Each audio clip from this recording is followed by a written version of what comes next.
Hello dear students, मैं ज्योति Saxena MS college Bikaner से। Student, आज हम एक नया टॉपिक स्टार्ट कर रहे हैं, कोऑर्डिनेशन या समन्वय।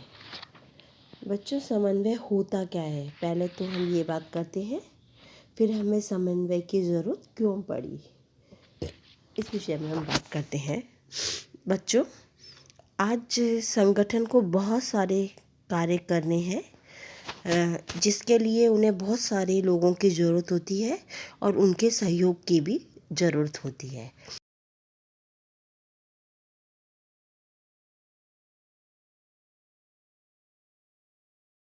में कोई बाधा नहीं पहुँचे, कार्य सरलता से चलता रहे, इसलिए उनके कार्यों में तालमेल बैठाना बहुत ज़रूरी होता है और इस तालमेल के लिए हमें समन्वय बहुत ज़रूरी है। संगठन चाहे निजी हो या सरकारी, दोनों में ही समन्वय का एक महत्वपूर्ण स्थान होता है। जेम्स मूने ने समन्वय को संगठन का पहला सिद्धांत बताया है। शब्दकोश के अनुसार व्यक्तियों, अंगों या वस्तुओं से कुशल और व्यवस्थित तरीके से कार्य लेना ही समन्वय कहलाता है। एल.डी. वाइट का कहना है, समन्वय का अर्थ है अलग अलग भागों का परस्पर समायोजन, उनकी गतिविधि और क्रियाओं का भी समय पर समायोजन, ताकि हर भाग पूर्ण के उत्पादन में अपना अधिकतम योगदान दे सके। हेनरी फ्योल का कहना है, समन्वय किसी संगठन की सभी क्रियाओं में समरसता स्थापित करता है ताकि इसका कार्य सुविधाजनक तरीके से चलता रहे। सैकलर हडसन ने कहा है, समन्वय कार्यों के विभिन्न हिस्सों के बीच तालमेल स्थापित करने की एक गतिविधि है। निग्रो का कहना है, समन्वय का अर्थ है संगठन के विभिन्न अंग एक साथ मिलकर प्रभावकारी रूप से कार्य करते हैं और संघर्ष, अतिराव और पुनरावृत्ति के बिना काम चलता रहता है। समन्वय को दो प्रकार से समझा जा सकता है, सकारात्मक समन्वय और नकारात्मक दृष्टि से समन्वय। सकारात्मक समन्वय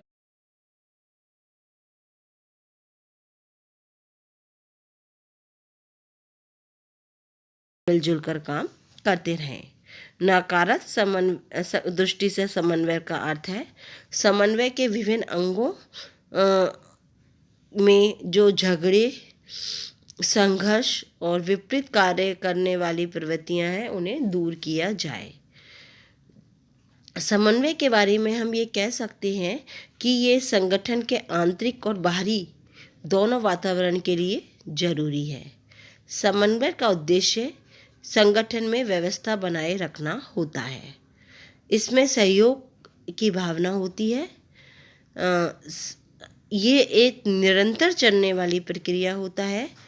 संगठन में उच्च अधिकारी का ये कर्तव्य होता है कि वो अलग अलग इकाइयों और कार्यों के बीच समन्वय बनाए रखे।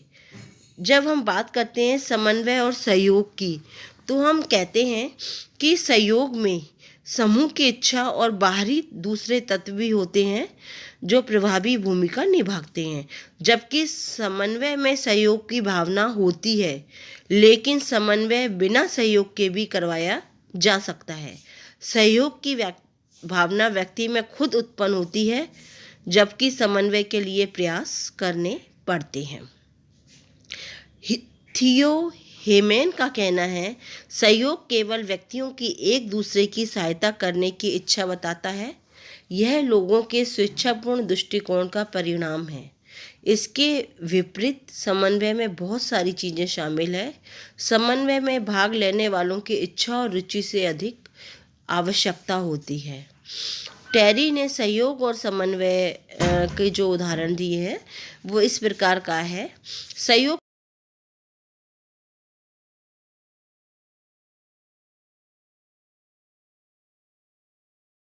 समन्वय सामूहिक कार्यों से बहुत ज़्यादा अधिक है, यानी प्रयत्न एक ही समय होने चाहिए। सहयोग और समन्वय में कुछ अंतर है। ये बात टेरी ने 2 उदाहरण से बताई है। एक ग्राहक दर्जी की दुकान पर जाता है और उसने अपनी पैंट 2 इंच छोटी करवाने को कहता है। दुकान के मालिक ने किसी एक दर्जी को जिम्मेदारी दिए बिना सभी 4 दर्जियों की उपस्थिति में ये आदेश दिया कि पैंट को वो 2 इंच छोटी कर दे। समन्वय के बिना नतीजा यह निकला कि शाम तक चारों दर्जियों ने पैंट को 2-2 इंच छोटा कर दिया, यानी पैंट 8 इंच छोटी हो गई। समन्वय के अभाव में कार्यों में दोहराव हुआ, अतिराव हुआ और बिखराव हुआ। यानी जो पैंट 2 इंच छोटी होनी थी वो पैंट 8 इंच छोटी हो गई, क्योंकि जो मेन दर्जी था उसने चारों दर्जी में से किसी एक दर्जी की और मतलब इंगित उसको कहते इंगित नहीं किया, यानी उसको नहीं कहा, बल्कि चारों की उपस्थिति में कहा। चारों के आपस में समन्वय का अभाव था, चारों को एक दूसरे के कार्य की जानकारी नहीं थी। परिणाम यह निकला, चारों ने ही 2-2 इंच उस पैंट को छोटा कर दिया। अब हम बात करते हैं एक संगठन में समन्वय की आवश्यकता स्टूडेंट क्यों पड़ती है। समन्वय की आवश्यकता पड़ती है टकराव और संघर्ष को खत्म करने के लिए। जैसे जैसे संगठन के कार्य बढ़ते जाते हैं, नए नए समस्याएं उत्पन्न होती रहती है। उदाहरण के लिए यदि हम नगर नियोजन से संबंधित कार्य करेंगे तो हमें नगर निगम, विद्युत बोर्ड, जलदाय विभाग, वन विभाग, सामाजिक निर्माण विभाग सभी से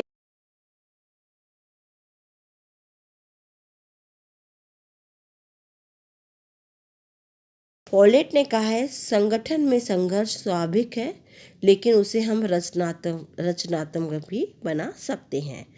खतरनाक प्रतिस्पर्धा को रोकने के लिए आज प्रतियोगिता के कारण हर कर्मचारी की कार्यकुशलता में बढ़ते जा रहे हैं। संगठन में घृणा, हिंसा जैसी प्रवृत्तियां बढ़ती जा रही है। एक ही कार्य बहुत सारे विभागों के द्वारा चलाए जा रहे हैं। एक व्यक्ति एक इकाई को लाभ पहुंचाने के लिए दूसरे की अवहेलना करता है। इन सभी गतिविधियों पर यदि हमें नियंत्रण रखना है तो हमें समन्वय की जरूरत होगी। कार्यकुशलता का स्तर ऊंचा करने के लिए भी समन्वय बहुत जरूरी है। समन्वय के बिना ना कार्यों में देरी होगी और संसाधनों का दुरुपयोग होगा।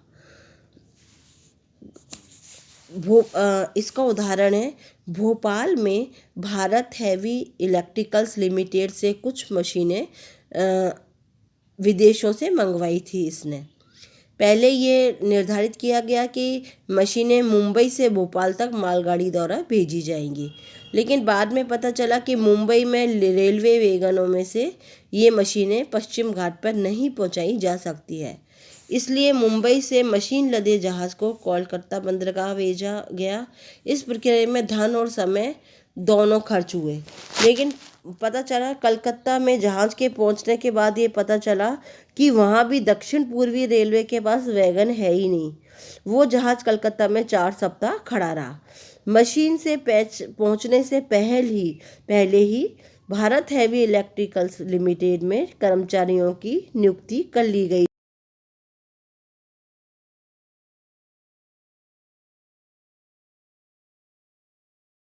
धन खर्च हुआ और यह खर्च का एकमात्र उत्तरदायी कारण था समन्वय और सूझबूझ नहीं थी।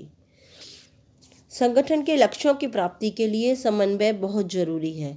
जैसे एक हॉस्पिटल के लक्ष्य को बनाना है या कार्य करना है तो वह ऑपरेशन थिएटर, एक्सरे, प्रयोगशाला, ऑक्सीजन प्लांट, नर्सिंग कर्मचारी, विद्युत आपूर्ति शाखा, बहुत सारी चीज़ें होती हैं। इन सब में समन्वय होना जरूरी है। कई बार संगठन के लक्ष्यों के लिए सिर्फ संगठन के अंदर की इकाइयों में समन्वय जरूरी नहीं है, बल्कि संगठन की वो इकाई, बाहरी इकाई जो संगठन को प्रत्यक्ष या अप्रत्यक्ष रूप से प्रभावित करती हैं, उनमें भी समन्वय रखना बहुत जरूरी होता है। दोहराव को रोकने के लिए भी समन्वय बहुत जरूरी है। यदि किसी सदस्य को ये मालूम नहीं होगा कि कौन सा व्यक्ति कौन सा काम कर रहा है, एक ही कार्य 2 व्यक्ति कर जाएंगे और कई बार ऐसा होगा